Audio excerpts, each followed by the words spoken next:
प्रिय विद्यार्थियों, स्वागत है आपका आज की इस वीडियो में। और जैसे कि आप सभी लोग जानते हो कि बहुत ही जल्दी आपकी परीक्षाएं स्टार्ट होने वाली हैं। अब ज़्यादा समय नहीं बचा है क्योंकि अतिशीघ्र आपकी परीक्षाएं की संभावना प्रबलता से शुरू हो चुकी हैं। सभी तैयारियां भी अच्छी प्रकार से चल रही हैं, उसी प्रकार से आपको भी प्रिपेयर होना पड़ेगा।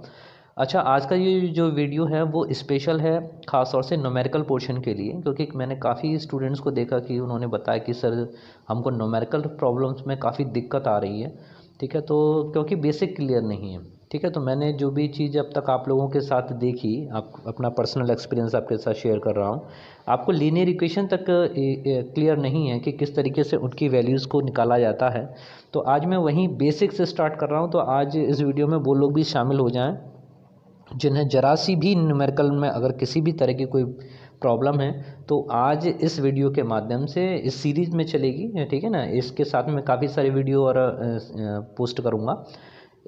साथ ही साथ मैं सुबह मॉर्निंग क्लासेस में जैसे फिजिक्स के वीडियो अपलोड हो रहे हैं, साथ ही साथ मैथमेटिक्स के लीनियर इक्वेशन के जो आपके बेसिक कंसेप्ट को क्लियर करेंगे और किसी भी परीक्षा को हल करने में या न्यूमेरिकल पोर्शन को करने में आपकी हेल्प करेंगे। तो स्टार्ट करते हैं आज लीनियर इक्वेशन की स्टार्टिंग से। तो देखिए, स्टार्टिंग में हम लोग स्टडी कर रहे हैं the linear equation of the one variable is an equation which is express in the form of a x plus b equals to zero. थोड़ा सा ध्यान देने वाली बात यह है कि यहाँ पर आप जो a x plus b equals to zero देख रहे हैं, यहाँ पर ए और बी जो ले हैं वो आपके टू इंटीजर्स हैं। ठीक है, कोई भी दो, जैसे आप यहाँ पर देख सकते हैं कि एक्स और ए और बी की जगह पर कोई भी एक आंकिक वैल्यू, कोई भी एक आंकिक मान, जैसे कोई भी नंबर है 1 से लेकर 9 तक, ठीक है, वो आपको देखने को मिलेगा। जैसे आप यहाँ पर देख पा रहे हैं कि ए एक्स प्लस बी में ए की जगह पर 2 यूज़ किया गया है और बी के प्लेस पर 3 यूज़ किया गया है। और ये भी ज़रूरी नहीं कि ज़ीरो ही हो, क्योंकि in this equation you are clearly seen here the 2x plus 3 equals to 8, यानी 2x प्लस 3 बराबर 8 के है। तो इस तरह की कंडीशन भी आपको यहाँ पर देखने को मिल सकती है। यहाँ पर हम लोगों का जो मेन टारगेट है वही टारगेट ये है कि आपको ये सिखाना है कि यहाँ से आप इक्वेशन सॉल्व कैसे करते हैं। कुल मिलाकर इतना कि यहाँ से अगर आपसे कहा जाए कि x की वैल्यू कैसे फाइंड आउट करते हैं तो उसका पता करना होगा। ठीक है, काफ़ी सारे स्टेप हैं। ज़्यादा जो भी स्टूडेंट इसमें शामिल हो रहे हैं इसको ज़रा भी हल्के में ना लीजिएगा, क्योंकि आप लोग काफ़ी गलतियाँ करते हो। ठीक है ना, तो उसी बेसिस पर आज ये वीडियो आपकी सभी कमियों को दूर करेगा, जहाँ तक मेरी आशा है। तो बने रहिए मेरे साथ में। तो जैसे आपने यहाँ पर देखा कि the linear equation of in one variable is an equation which is express in the form of a x plus b where a and b are the two integers.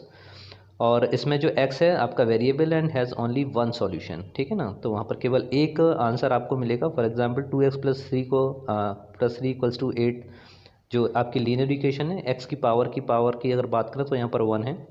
ठीक है, अगर 2 हो भी हो सकती है। आगे वाले वीडियोस में हम लोग देखेंगे x की पावर 2 को कैसे सॉल्व किया जाए या x की पावर 3 को सॉल्व कैसे किया जाए। x के और भी आपके पावर्स आपकी मिल सकती हैं, तो उनको भी आप स्टेप बाय स्टेप हम लोग उस पर चलेंगे। तो आज से यहाँ पर स्टार्टिंग है। तो 2x plus 3 equals to 8 is a linear equation having a single variable in it. और यहाँ से जो x की वैल्यू जो निकाली गई है which is x equals to 5/2। तो यहाँ पर ज़रा मैं आपको यहाँ बता देता हूँ कि ये वैल्यू कैसे आई है। तो उसके लिए 3 को अगर आप उस तरफ ले जाएंगे तो रूल ये कहता है कि अगर प्लस है, ठीक है ना, और आप उसको आप इक्वल के दूसरी तरफ ले जा रहे हैं तो वो माइनस हो जाएगा। और अगर कोई राशि उसके साथ मल्टीप्लाई में है तो वो दूसरी तरफ जाएगी तो वो डिवाइड में आएगी। ठीक है ना, 2 और x का यहाँ पर मल्टीप्लाई हो रहा है, प्लस 3 इसमें आपको क्लियर दिखाई दे रहा है। तो सबसे पहले आप ये मान लीजिए कि यहाँ पर केवल x चाहिए हमको, बाकी हमें ना 3 चाहिए ना 2 चाहिए। तो सबसे पहले हम 3 को यहाँ से हटाते हैं। तो 3 को हटाने के लिए 3 को उधर ले जाना पड़ेगा। 2x की जगह पर 2x रहने दीजिए, इक्वल 8 वहाँ पर प्लस का है और प्लस का 3 उधर जाएगा तो माइनस का होगा। क्लियर। तो 8 माइनस 3 करेंगे तो ये आपको मिलेगा 5 और 2x इक्वल्स टू 5। अब यहाँ देख पा रहे हैं ये 2x और 2 और x का मल्टीप्लाई हो रहा है आपस में। तो 2 को जब आप इधर ले जाएंगे तो ये अपॉन में जाएगा। ठीक है ना, तो x इक्वल्स टू आपको मिलेगा 5/2। तो 5/2, 2 से आप डिवाइड कर सकते हैं 5 में, तो आपको मिलेगा 2.5। तो ये वैल्यू आपको मिलेगी, जैसे आप यहाँ देख पा रहे हैं x इक्वल्स टू 5/2 ये मान आपको प्राप्त हुआ। तो बेसिक है। यहाँ पे जैसे देख पा रहे हैं कि अगर इस इक्वेशन में देखें तो आपको एक वेरिएबल मिलेगा, कोफिशिएंट मिलेगा और कांस्टेंट टर्म मिलेगा। कोफिशिएंट का मतलब क्या है कि इसके साथ मल्टीप्लाई में जो भी संख्या आप देख पा रहे थे, जैसे अभी आपने पीछे में देखा कि एक अंक के मान 3 लिया गया। ठीक है। कोई भी इक्वेशन हो सकती है, 5x + 15 हो सकता है, = 0 भी हो सकता है, नहीं तो कुछ भी संख्या आप लिख सकते हैं। प्लस का 10 है, = 50 लिखा हुआ है। ठीक है, कुल मिलाकर सबके साथ में एक जैसा ही रूल आपको लेके चलना है। कुल मिलाकर इतना कि प्लस को इधर ले आएंगे तो माइनस हो जाएगा, अगर कोई माइनस का चिन्ह है तो उधर जाएगा तो वो प्लस का हो जाएगा। ठीक उसी तरह से जैसे आपने अभी पीछे मैंने समझाया उस तरह से आपको देखना होगा। तो यहाँ पर ये लीनियर इक्वेशन में एक्स जो है वो आपका वेरिएबल है, ए आपके कोफिशिएंट है, और बी की जगह पे से आप कोई संख्या देख पा रहे थे वो भी कोफिशिएंट टर्म आपका साथ में ले लिया जाएगा। इसमें और भी देख लीजिए, और इसमें जो बच्चे काफ़ी कंफ्यूज रहते हैं कि सर LHS साइड यानी लेफ़्ट हैंड साइड और राइट हैंड साइड क्या है। तो आज इस चीज़ को भी आप अच्छे से क्लियर कर लीजिए कि अगर कोई भी इक्वेशन आपके सामने जैसे लिखी हुई है, जैसे 3x - 8 = 4 है, ठीक है ना। तो सबसे पहले लेफ़्ट हैंड साइड वाला एरिया आप देख लीजिए, LHS कौन सा भाग है, ये वाला है ना, 3x - 8 ये आपका लेफ़्ट हैंड साइड है, और ये वाली साइड जो है वो आपकी राइट हैंड साइड कहलाएगी। हो सकता है दोनों तरफ इक्वेशन भी आपको लिखी हुई मिल जाए, तो उस चीज़ के लिए भी तैयार रहिएगा। सीधा सीधा मतलब है कि लेफ़्ट वाले हैंड की तरफ जो लिखा हुआ है वो लेफ़्ट हैंड साइड मानिए, जो राइट हैंड की तरफ लगा हुआ है वो राइट हैंड साइड है, ठीक है ना। तो 4 जो आपके पढ़ रहा है राइट हैंड की तरफ है तो उसको राइट हैंड साइड RHS, और ये वाला जो फैक्टर है 3x - h ये आपका लेफ़्ट हैंड साइड पर है तो उसको आप LHS मानेंगे, ठीक है ना। इसमें कंफ्यूज होने वाली बात नहीं, अपने हाथ को देख लिए कि राइट कौन सा लेफ़्ट कौन सा, तो वहाँ से आप इसको ईजिली मेंशन कर सकते हो। तो यहाँ पर अगेन वही वेरिएबल, इक्वलिटी और इक्वेशन, ये ठीक है, ये पूरा जो समीकरण है ये पूरी इक्वेशन आपकी समीकरण कहलाएगी, या इक्वेशन हम लोग इसको बोलते हैं, हिंदी में इसको समीकरण कहते हैं। और यहाँ पर 1 वेरिएबल एक घाती बोला जाता है, और ये क्योंकि यहाँ पर x⁻1 है, ठीक है ना, लिखा हुआ नहीं है, क्योंकि 1 का मतलब ही अंडरस्टूड है कि उसकी पावर 1 है। अगर 1 के अलावा अगर कुछ लिखा गया हो तो 2 डिग्री की हो जाएगी, 3 डिग्री की हो जाएगी, ठीक है, इस तरीके से वहाँ पर चलता है। तो ये रहा। अब देखते हैं इसकी कुछ एक्सरसाइज। आइए स्टार्ट करते हैं इसमें थोड़ा सा, और ये 4 आपके एग्जाम्पल और ले लेते हैं थोड़ा सा, और क्योंकि अभी स्टेप पर मैं आने वाला हूँ कैसे इक्वेशन बनती हैं, किस तरह से थ्योरेटिकल सेंटेंस होता है उसके द्वारा हम इक्वेशंस को बनाते हैं, मेज़र करते हैं। तो यहाँ पर इनको और आप एक बार देख लीजिए। तो यहाँ पर सबसे पहले अगर क्वेश्चन नंबर ये पहला पार्ट अगर देखा जाए तो यहाँ पर आपके सामने है x + 3 = 12, ठीक है ना। तो यहाँ पर फॉर्मूला वही, उसी चीज़ को ध्यान रखिए कि प्लस इक्वल के अगर इधर जाता है तो माइनस का, माइनस जाएगा तो वो किसका होगा, प्लस का। यही चीज़ यहाँ पर दिखाई गई है। तो प्लस का 3 जो आप यहाँ पर देख रहे हैं ये इक्वल के इधर आएगा तो किसका हुआ, माइनस का। अब ये ध्यान रखिए कि प्लस का 12 और माइनस का 3 आप जब सब्सट्रैक्ट करेंगे तो प्लस का 12 और 3 करेंगे तो कितना आएगा, 9, ठीक है। घटाने पर या सब्ट्रैक्ट करने पर संख्या चिन्ह या सिंबल किसका आएगा, जो संख्या आपकी बड़ी होती है, ठीक है, 12 इज़ ग्रेटर देन 3। तो यहाँ पर जो सिंबल आप यूज़ कर रहे हैं वो किसका आएगा, प्लस का 9 आएगा। अगर माइनस का 9 आप लगा देंगे तो गलत होगा भाई, ठीक है। तो बहुत सरल है, कोई ज़्यादा दिक्कत वाली बात नहीं है, सिर्फ एक बार दिमाग में सेटअप बना लीजिए, एक से रूल चलेंगे, उन रूलों को आप फॉलो कीजिए। सेकंड पे देखिएगा, सेकंड में जैसे आप देख रहे हैं y - 10 = 14 है ना। तो इसमें y - 10 है, अब ये माइनस का इधर लेके आ रहे हो तो किसका होना चाहिए, प्लस का, ठीक है। इन्होंने थोड़ा सा मिस्टेक किया है, क्योंकि माइनस का इधर आएगा तो प्लस का होना चाहिए। तो 14 आपका दे रखा है तो ये प्लस लगाइएगा, और ये आपका आंसर कितना मिलेगा, 24 मिलेगा। ओके, यहाँ पर या तो ये माइनस की जगह प्लस होना चाहिए था तो आपका सिंबल आता, अगर ये माइनस का गिवन है तो आपका कितना आंसर आएगा, 24 आएगा। ओके, इस चीज़ को ध्यान रखिए। अगले पे आते हैं, p + 5 = 9, ठीक है ना। तो अब यहाँ पर प्लस का इधर आके माइनस का 5, तो p = 9 प्लस का हुआ, प्लस का 9 में से आपको माइनस का 5 सब्ट्रैक्ट करना है तो माइनस कीजिएगा, 4 बचेंगे यानी 4, और जो चिन्ह आएगा, जो सिंबल आएगा वो प्लस का 4 आएगा। काफ़ी इजी है, और इस चीज़ को ध्यान रखते चलिए क्योंकि स्टेप बाय स्टेप ही होता है। अगर आप एकदम छलांग लगाओगे, पहुँचो 10वीं सीढ़ी पे पहुँच जाओ तो नहीं होता है। तो यहाँ पर आप जैसे समझ पा रहे हैं, तो 6m = 9, यहाँ पर अब 6 और m का मल्टीप्लाई हो रहा है, ठीक है, इनके बीच में कुछ चिन्ह नहीं। कई बार बच्चे ये कंफ्यूज होते हैं कि 6 + m नहीं है, 6 + m नहीं है, यहाँ पर ये क्या है, 6 × m है, ठीक है। इनके बीच में ना प्लस चिन्ह है या माइनस चिन्ह है। तो अगर ऐसा है तो आप सीधा समझ जाइए कि वहाँ पर उन दोनों का क्या हो रहा है, मल्टीप्लाई हो रहा है। तो यहाँ पर 6m = 9 आपको मिला, और यहाँ से फिर m का जो मान निकालेंगे वो अपॉन में जाएगा, ठीक है, इसकी वैल्यू नीचे, तो 9/6। अब इसको अब रिड्यूस कर लीजिए, ठीक है, उसी संख्या से काटें जो उसका ऊपर नीचे दोनों में भाग चला जाए। जैसे 3 को अगर लेते हैं तो 3 2 जा 6 होता है, 3 3 जा 9 होता है। तो यहाँ पर आपको मिल जाएगा 3/2, यही आपका इसमें आंसर होगा। और भी ध्यान से समझते हैं। अगर अर्थमेटिक यानी अंकगणित में देखा जाए तो we usually common across the statement of the following type. क्या क्या देखते हैं कि 16 + 5 होता है। इसमें केवल अर्थमेटिक में क्या होता है, आपका केवल अंक चलते हैं, केवल नंबर्स चलते हैं। तो 16 + 5 आप ऐड करोगे तो 21 होता है। ठीक है, इसी तरह से 7 × 5 + 4, इसमें आप बोर्ड मास का जरूर ध्यान रखा करिए कि ब्रैकेट को आपको ब्रेक करना है। ठीक है ना। तो इसमें डिस्ट्रीब्यूशन का लॉ लग रहा है कि 7 का मल्टीप्लाई या 5 के साथ भी करोगे और 4 के साथ भी करोगे। तो 7 × 5 + 7 × 4। तो अर्थमेटिक में हम लोग केवल यूज़ करते हैं आपके न्यूमेरिकल पोर्शंस का। और जहाँ पर such a statement involving the symbol x is called the statement of equality और a simply and equality. Clearly none of the above statement involves a variable. इसके अंदर किसी भी तरह के कोई वेरिएबल का यूज़ नहीं किया गया। इक्वेशन के लिए आपको जैसे मैंने बताया कि उसमें एक वेरिएबल होगा। जैसे इसमें आप एग्जांपल देख सकते हैं कि statement of equality which involve one और more variables is called an equation. तो समीकरण या इक्वेशन बनाना काफ़ी सरल है। स्टेटमेंट जो दिया जाता है उन स्टेटमेंट के बेसिस पे भी काफ़ी बच्चे कंफ्यूज रहते हैं, तो उस चीज़ को भी आज क्लियर कर लीजिए। देखिए स्टार्ट करते हैं। Consider the following statement. पहला पार्ट जो आपका कह रहा है कि number x is increase by 7 is 15। ठीक है ना। तो एक्स के साथ में इंक्रीज कर दो कितना, 7।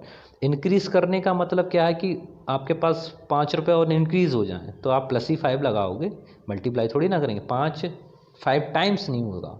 ठीक है, इंक्रीज का मतलब आप प्लस का यूज़ करेंगे। ठीक है, तो इंक्रीज बाई 7, सॉरी यहाँ पर 5 लगा दिया हमने।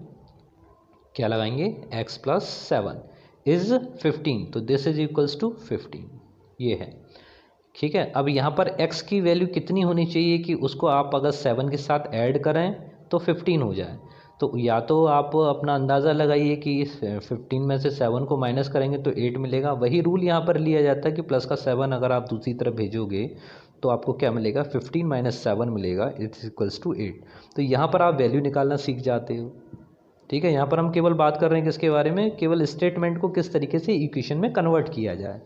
सेकंड पर आते हैं। सेकंड वाला पोर्शन कह रहा है कि 9 exceed to a number x/3। तो 9 एक्सीड कर रहा है कितने से, x से। मान लीजिए किसके बराबर हो जाए, 3 के बराबर हो जाए। तो यहाँ पर थोड़ा सा अंतर मिलेगा क्योंकि यहाँ पे दोनों का आपको ट्रांसफॉर्म करना है। अगर x को आप इस तरह भेजेंगे तो प्लस का होगा और 3 को इधर लेके आ जाइए, ये प्लस का इधर आकर माइनस का होगा। तो दोनों काम एक साथ कर लेते हैं। तो 9 - 3 this is equals to x। देखिए दोनों काम हमने यहाँ पर कर दिए हैं। 3 को इधर लाएंगे तो ये प्लस का था तो माइनस का हो गया, और जो माइनस का x जो था वो यहाँ पर जाकर प्लस का। तो अब प्लस के 9 में से 3 को अगर आप घटाते हैं, सब्ट्रैक्ट करते हैं, तो प्लस के 9 में से 3 को घटाएंगे तो आपको क्या मिलेगा, प्लस का 6 मिलेगा, और this is equals to x। काफ़ी बच्चे यहाँ पर कंफ्यूज हो जाते हैं कि प्लस का 6 इक्वल्स टू अगर x लिखा हुआ है और अगर मैंने इसको लिख दिया कि x इक्वल्स टू प्लस का 6, तो क्या कहेंगे, वो ये सोचेंगे कि x तो इधर लेके आए तो माइनस का होना चाहिए, प्लस का आप 6 इधर के लेके आ रहे हैं तो माइनस का होना चाहिए। चलिए ठीक है, थोड़ी देर के लिए हम मान लेते हैं। ठीक है, तो हमने माइनस का x लिखा और क्या लिखा, माइनस का 6 किया। ठीक है ना। अब क्या होगा, इस माइनस से आप इस माइनस को काट दीजिए, कैंसिल कर दीजिए, तब भी फाइनली आपको क्या मिलने वाला है, x इक्वल्स टू 6 ही प्राप्त होगा। तो इस तरह से छोटी छोटी बातें हैं जिनके द्वारा आप काफ़ी कुछ समझते हैं। चलिए अगले पर आते हैं, third one. 4 times a number x is 24। ठीक है ना। तो 4 टाइम्स से जैसा आप यहाँ पे देख रहे हैं कि इसका गुना कर दिया गया, 4 टाइम्स किया गया है। तो 4 टाइम्स का मतलब गुना, 4 × x किसके बराबर है, इज इक्वल्स टू 24। तो यहाँ पर आपको क्या मिला, 4x। ठीक है, जैसे मैंने अभी आपको बताया भी था कि ऐसे किस तरीके, यानी प्लस या माइनस का सिंबल अगर बीच में नहीं दे रखा है तो सीधा मतलब है कि इन दोनों का आपस में क्या हो रहा है, मल्टीप्लाई हो रहा है, गुणा हो रहा है। तो 4x × x इक्वल्स टू 24 से सीधा मतलब कि अगर आप x की वैल्यू निकालना चाहते हैं तो यहाँ पर आपको उसको डिवाइड में भेजना पड़ेगा। ठीक है, जैसे प्लस को अगर आप इक्वल के उधर ले आते हो तो माइनस हो जाता है, या माइनस को आप इक्वल के इस तरफ लेके आते हैं तो प्लस हो जाता है। उसी तरह से मल्टीप्लाई वाला जो कोफिशिएंट है वो उधर जाएगा आपके डिवाइड में, और अगर कोई कोफिशिएंट आपके डिवाइड में गिवन है तो उधर जाता है वो मल्टीप्लाई में। क्लियर है, बहुत अच्छे से समझ में आना जाना चाहिए। तो 4x इक्वल्स टू 24 है। अगर आपसे कोई x की वैल्यू पता करना चाहे तो सीधा सीधा आप इसको 4 को 24 के डिवाइड में सेंड कर दीजिए और ईजिली अब आप इसका 4 का 24 में 4 का 24 में आप भाग लगा सकते हैं। 4 6 24 और आपको x की वैल्यू कितनी मिल जाएगी, 6 के बराबर मिल जाएगी। अगला देखते हैं, a number y is divide by the 5 is 7। ठीक है ना, तो y को अगर हम भाग लगाते हैं किससे, 5 से भाग लगाते हैं तो हमको 7 मिलता है।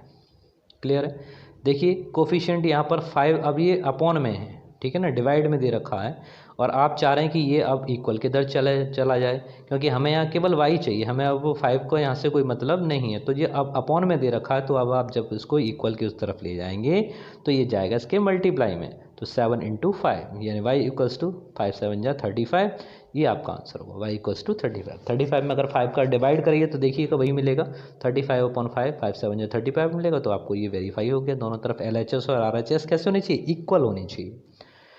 5 पर आते हैं और इसी के साथ यहाँ का वीडियो आज यहीं विराम करेंगे और इसके बाद में नेक्स्ट इसकी एक्सरसाइज पर आएंगे। और काफ़ी बने रहिए साथ में और काफ़ी कुछ सीखने को मिलेगा। लर्निंग कंटिन्यूस होती है, एक दिन में कोई सुपरमैन या ही मैन नहीं बन जाता है। ठीक है ना, अगर आपको इंटेलिजेंट बनना है तो हर एक स्टेप आपका क्लियर होना चाहिए, इट इज़ मोर इम्पोर्टेंट। तो 5th पर आते हैं, the sum of the 2 numbers. ठीक है, 2 नंबर हैं and the twice number of y is 12। तो 2 नंबर हैं, एक नंबर आपका x हो गया, एक नंबर हो गया y। सम कह रहा है तो इन दोनों को जोड़ दिया। ठीक है, of the number x and twice the number, तो ट्वाइस कह रहा है दूसरे वाले का, y का बराबर कह रहा है 2y, इस किसके बराबर है, 12 के बराबर है। ठीक है, अब यहाँ पर 2 आपके वेरिएबल आ गए, x आ गया और ये y आ गया। अब अगर आप यहाँ से x और y की वैल्यू निकालना चाहते हैं तो अकेले एक इक्वेशन से हम x और y का अलग अलग मान पता नहीं कर सकते। अगर हमको x और y का मान चाहिए, उसकी वैल्यू पता करनी चाहिए, तो हमको एक इक्वेशन इसी तरह की और चाहिए होगी जो किसी भी इक्वेशन के बराबर होगी, तब यहाँ से आप x और y के मान को कैलकुलेट कर सकते हैं। उसका अलग मेथड है, वो हम आगे पढ़ेंगे। ठीक है, तो आज का वीडियो यहीं पर विराम करता हूँ, इस आशा के साथ में आपको पसंद आएगा और सभी लोगों को ज़्यादा से ज़्यादा शेयर कीजिए और बने रहिए मेरे साथ में। सुबह मॉर्निंग वाला वीडियो आएगा फिजिक्स के साथ में, और जहाँ तक संभव हुआ शाम का वीडियो जो होगा वो मैथमेटिक्स का होगा। बने रहिए मेरे साथ में, मिलते हैं नेक्स्ट वीडियो में, तब तक के लिए जय हिंद, जय भारत, धन्यवाद।